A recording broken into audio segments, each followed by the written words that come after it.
মুহূর্তে আমরা রয়েছি দুর্গাপুরে। দুর্গাপুরের যে এমএমসি কারখানা, সেই কারখানার কাছে আমরা রয়েছি এবং এই কারখানা সম্পর্কে এখানকার যারা স্থানীয় বাসিন্দা তাদের সঙ্গে আমরা কথা বলবো। বলছি, এখানে এই যে কারখানা, এটা তো একটা সময় খুব চালু কারখানা ছিল, কিন্তু হঠাৎ করে বন্ধ হয়ে যাওয়ার কারণ কি? দেখুন, বন্ধ হয়ে যাওয়ার কারণ অনেকগুলো।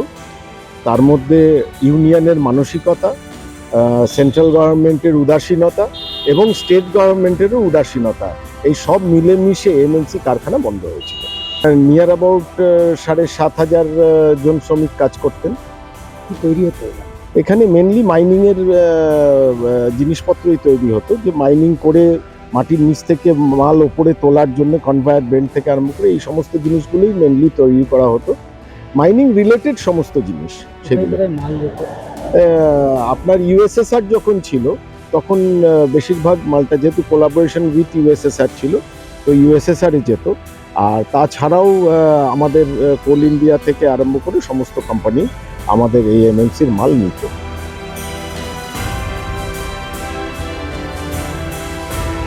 আজকের ডেটে দাঁড়িয়ে ডিফেন্সের একটা বিরাট মার্কেট আছে। সেই ডিফেন্সের জিনিসপত্র তৈরি করার ব্যাপারটা যদি বিএমএল এখানে শুরু করে, তাহলে এই কারখানাটা বেঁচে যাবে। এই রাস্তাতেই আমাদের এমএলএ হাঁটছেন এবং চেষ্টা করছেন। কেন্দ্রের বিজেপি সরকারের নীতির কারণেই আজকে হচ্ছে ওই কারখানাটা বন্ধ হয়ে যাচ্ছে। কেন্দ্রের যদি বিজেপি সরকারের যদি সদিচ্ছা থাকতো রাষ্ট্রায়ত্ত কারখানা এমএমসিটাকে খোলার, তাহলে আজকে এই শ্রমিকদের এই দুরবস্থা পশ্চিমবাংলায় হতো না। আজকে সেই কারণেই বিজেপি এবং তৃণমূল উভয়ই তারা পারস্পরিকভাবে যৌথভাবেই তারা এই কারখানাটাকে বন্ধের উদ্যোগ নিয়েছে। 70 এবং 80-র দশকে ধীরে ধীরে কিন্তু কারখানাতে ভাটা পড়তে শুরু করে এবং যেটা জানা যাচ্ছে যে 1993 সাল নাগাদ কোম্পানি বিএফআরে চলে যায় এবং পাকাপাকিভাবে 2002 সাল নাগাদ কোম্পানি বন্ধ করে দেওয়া হয়। কারণ হিসাবে স্থানীয়রা যেটা জানাচ্ছেন যে এখানে যে রাশিয়াতে যে মাল রপ্তানি করা হতো, ধীরে ধীরে সেই মালের চাহিদা কমতে থাকে এবং যার ফলে কিন্তু উৎপাদন বন্ধ হতে থাকে এবং এই কোম্পানি যখন বন্ধ হয় সেই সময় স্থানীয়রা যেমনটা জানাচ্ছেন যে প্রায় 1700-র মতো শ্রমিক এখানে কাজ করতেন।